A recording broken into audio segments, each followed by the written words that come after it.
Vous êtes avec nous en direct sur KTV, le live Facebook de KTV, Kwezi FM également. Toumboul, ici Lamou, vous êtes avec nous depuis La Réunion. Bonjour et bienvenue. Bonjour Kamar, et je profite aussi pour passer le bonjour à l'ensemble des personnes qui nous suivent ce matin. Qui nous suivent ce matin. Merci à vous déjà de répondre à notre invitation.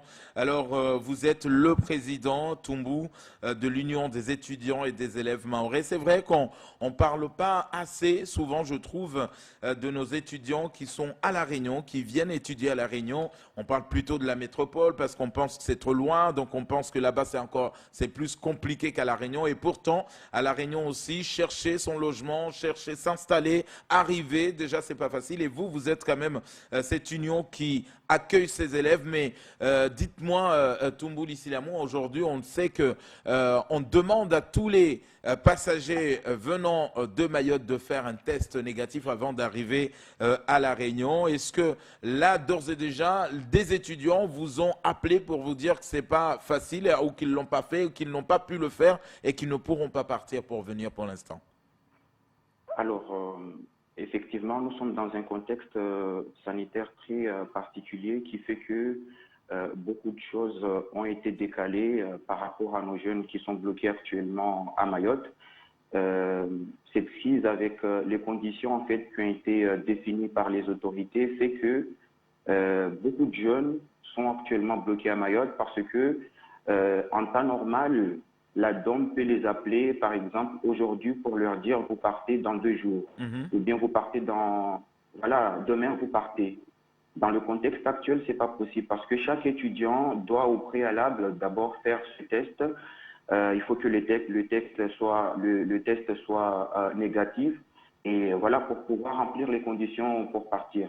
Ça impacte beaucoup l'année universitaire de nos jeunes parce que là, en ce moment, à La Réunion, la rentrée a déjà commencé pour les étudiants qui vont aller dans les lycées pour poursuivre une formation en BTS. À l'université, il y en a beaucoup qui ont raté leur rendez-vous en présentiel pour finaliser leur inscription.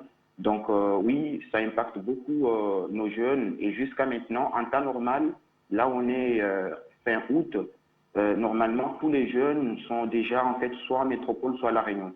Là, il y a encore beaucoup de jeunes, non seulement les bacheliers, mais les étudiants qui étaient à La Réunion, qui étaient à métropole, qui sont venus en vacances à Mayotte, se retrouvent aussi bloqués là-bas. Donc ça veut dire quoi? Ça veut dire que la DOM n'est pas en discussion avec l'ARS, ou même avec Aerostral, parce que si la DOM, lui, bon, a eu le dossier, juge que le dossier est favorable et le jeune doit partir, après la DOM ne s'occupe pas de la partie ARS ou test négatif ou pas, ou même de Aerostral. Il donne le billet et il laisse le jeune se démerder quelque part. Non, je ne dirais pas qu'on travaille avec les institutions à Mayotte, que ce soit avec la DOM, avec le conseil départemental de Mayotte. On échange régulièrement. Mhm. La DOM centralise les demandes des étudiants et la DOM travaille avec un prestataire. C'est ce prestataire-là, en fait, qui s'occupe de tout ce qui est émission des billets d'avion. Donc, une fois que la DOM a réceptionné un dossier, le dossier est complet, il l'envoie au prestataire qui s'occupe justement de la réservation du billet d'avion. Et je pense que le travail doit être plutôt fait au niveau de l'ARS et le prestataire en question. Parce que, imaginons aujourd'hui le prestataire appelle un jeune aujourd'hui pour lui dire tu pars dans 2 jours. C'est un peu compliqué avec les histoires de texte. Mais comme il y a eu ces conditions depuis le début, on fait en sorte pour que le billet soit réceptionné par les étudiants quelques semaines avant le départ. C'est-à-dire on n'est plus dans le fonctionnement qu'on connaissait jusqu'à maintenant où on était uniquement dans l'urgence. Là, on a des jeunes qui ont par exemple leur billet pour le 7 septembre. Ils l'ont déjà maintenant. Donc, ça leur laisse quelque part le temps de faire les tests et pouvoir partir tranquillement. Mais l'impact se situe au niveau de la Réunion. C'est par rapport à leur scolarité, c'est qu'ils arrivent à la Réunion en retard. Non seulement leurs collègues ont déjà commencé les cours, mais une fois sur le sol rayonné, ils doivent rester enfermés dans leur studio pendant 7 jours. Non. Au bout de 7 jours, ils doivent aller faire un test. Si ce test-là s'avère négatif, ils peuvent sortir et poursuivre les cours. Si le test il est négatif, ils doivent rester encore. Il y a d'autres un protocole qui a été mis en place par l'ARS, par la préfecture ici à La Réunion, qui fait que malheureusement, beaucoup de nos jeunes, en fait, n'arrivent pas à s'en sortir. Là, il y a des jeunes qui sont déjà arrivés. En temps normal, ils devraient commencer les cours dès aujourd'hui, dès hier, mais ils sont encore enfermés dans leur studio parce qu'ils doivent respecter les conditions. Et à ce moment-là, comment vous faites pour qu'ils puissent rattraper quelque part le retard qu'ils auront déjà fait à cause de tout cela? Alors, nous, à notre niveau, en tant qu'association, on a mis en place en fait un dispositif d'accueil à l'aéroport. Donc, nous connaissons les étudiants qui arrivent en ce moment. Une fois qu'on les accueille, en tout cas lorsqu'ils nous sollicitent, on les accueille. Et une fois qu'on est parti les chercher à l'aéroport, on leur rappelle le protocole qui a été mis en place et on regarde toutes les démarches que nous pouvons faire à leur place, ou bien les démarches que eux ils peuvent faire en ligne. On leur conseille, on les oriente pour qu'ils puissent, je dirais, rattraper ce retard. Parce qu'en termes d'inscription, en termes d'abonnement de transport, en termes de démarches au niveau de la CAF, en termes de démarches au niveau de la sécurité sociale, il y a beaucoup de démarches à faire et 7 jours, c'est beaucoup. 7 jours d'isolement, c'est 7 jours qui peuvent basculer, justement, chambouler la vie étudiante de nos jeunes. Donc, nous, en tant qu'association, on intervient pour les aider lorsqu'on peut, mais il y a vraiment des choses qui nécessitent en fait leur présence. Là, nous, on ne peut rien faire parce qu'on ne peut pas en fait intervenir par procuration parce que c'est l'étudiant qui doit y aller sur place pour signer, pour retirer certains dossiers. Alors, Toumbo, pour bien comprendre, même si le jeune Mahorais étudiant qui part à Mayotte avec son test négatif, une fois arrivé à La Réunion, il doit quand même respecter une septaine ou une quatorzaine. Il est obligé quand même de rester d'abord isolé?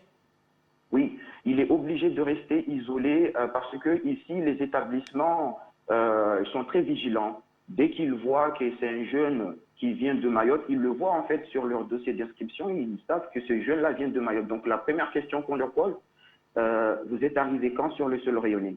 Est-ce que c'est à cause du fait que Mayotte soit encore dans l'orange alors qu'on baisse tous les jours, hein?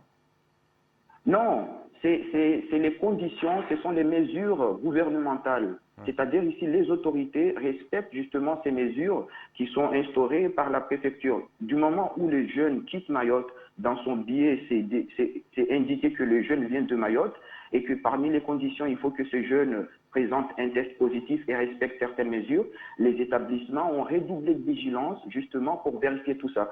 Raison pour laquelle, ici, les médias, dès qu'un établissement parle d'un cas Covid, ils se précipitent pour aller savoir si ce n'est pas un jeune venant de Mayotte ou pas. Si c'est un jeune venant de Mayotte, tout de suite, ça fait la une ici.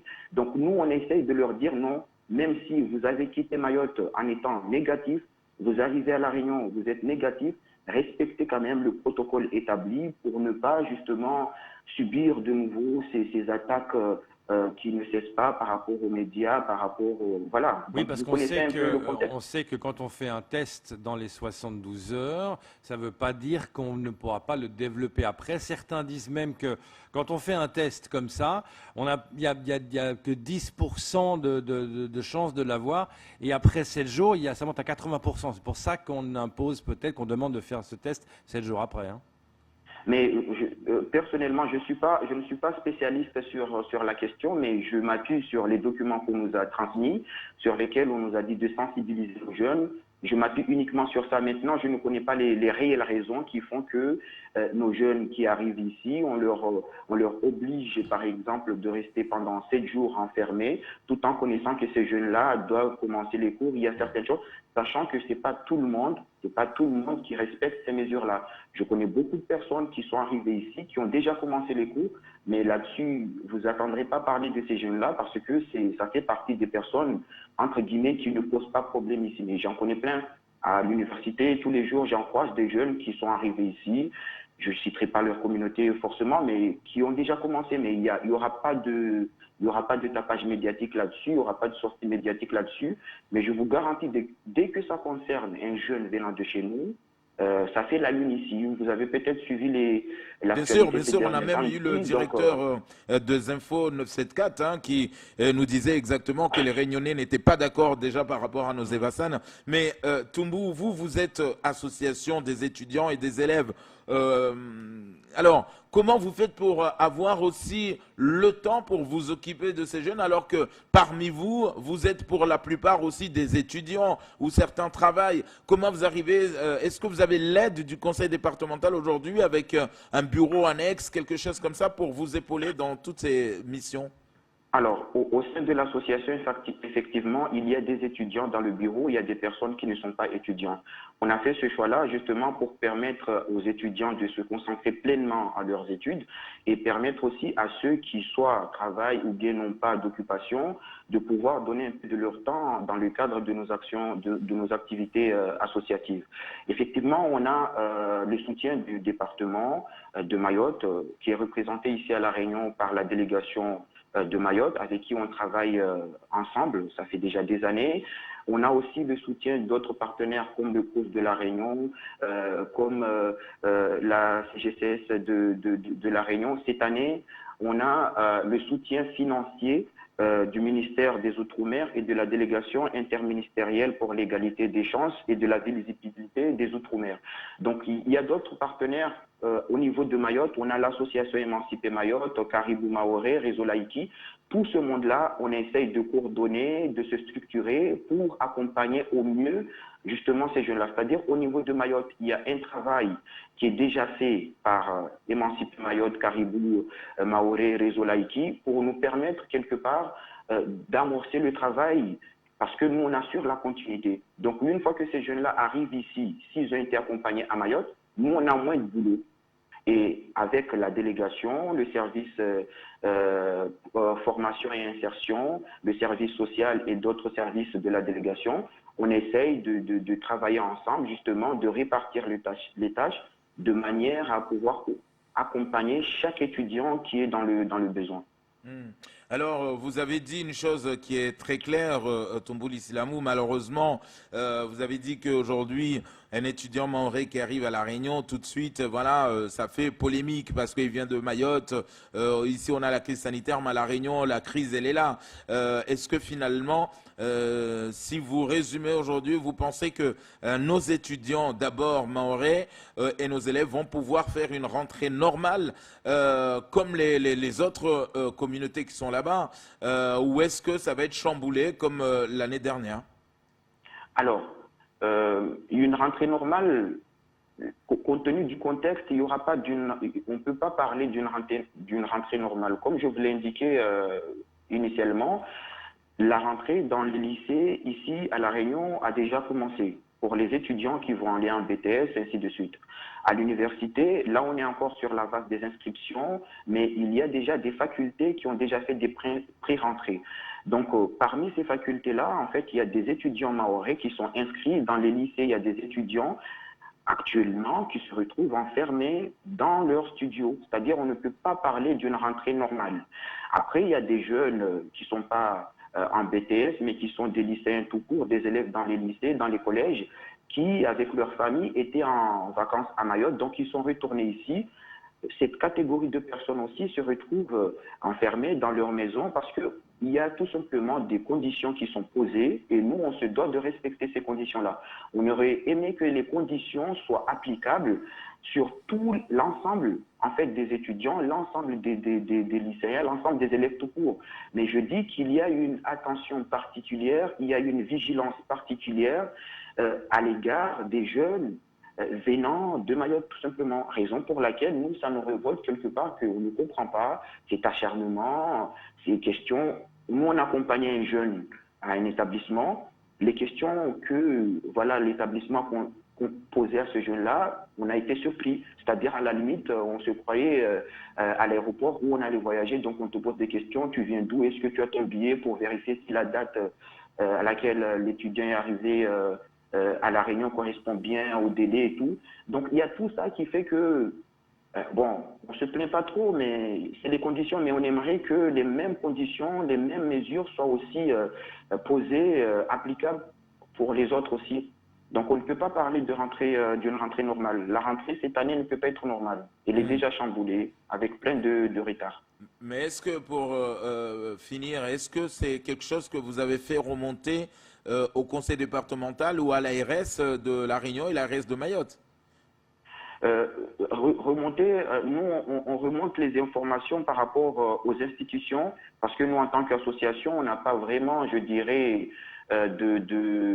d'interlocuteurs directs dans ces institutions-là. Par contre, on essaye de passer par la délégation ici à La Réunion, qui représente le conseil départemental, et c'est à la délégation ici d'informer les autorités, je dirais, présentes à Mayotte. Au niveau de La Réunion, nous-mêmes, on a été sollicités par l'ARS, par la Croix-Rouge, par la préfecture, justement pour mener des actions de sensibilisation à l'aéroport. C'est-à-dire, on nous demande, nous, en tant qu'association étudiante, parce qu'on a des familles qui arrivent ici à La Réunion qui ne parlent pas français ou bien qui ne parlent pas créole, et on nous demande, on a besoin de vous pour aller sensibiliser ces gens-là dès leur arrivée à l'aéroport. Chose qu'on a essayé de faire, mais c'est très prenant parce qu'il y a beaucoup de passagers, ça demande beaucoup de temps. Donc finalement, on a décidé de se concentrer sur les étudiants et de laisser les autorités se débrouiller pour la sensibilisation. Donc là, on axe nos efforts essentiellement sur les actions consistant à accompagner les étudiants dans leur démarche pour justement leur soulager. Parce que si on rate l'atterrissage là, beaucoup d'étudiants risquent de tomber dans la dépression, risquent de tomber dans l'isolement et peut-être d'abandonner tout simplement parce que c'est très lourd. Il y a des familles en ce moment qui sont à La Réunion, qui sont venues installer leurs enfants, qui nous appellent tous les jours pour nous dire que c'est difficile. Nous, on pensait qu'ici, tout était clair. Là, demain, on doit aller tel endroit, demain, après, on va aller tel endroit. Donc, ces familles-là constatent qu'un étudiant qui est en mobilité, que ce soit à La Réunion ou bien à Métropole, c'est vraiment une grosse affaire. Ce n'est pas une petite affaire où on peut laisser les jeunes comme ça se débrouiller. Donc, on est obligé d'être là. On préfère axer nos efforts sur les actions consistant justement à les accompagner en ce moment. Toumbouli Silamou, merci beaucoup d'avoir accepté notre invitation et de répondre à nos questions. On rappelle que vous êtes le président de l'association L'Union des étudiants et des élèves mahorais à La Réunion. Merci beaucoup et courage pour la suite. Merci à vous pour l'invitation. Merci de nous avoir donné ce temps de parole. Merci. Merci à vous également. Ça sera tout pour ce second temps de parole.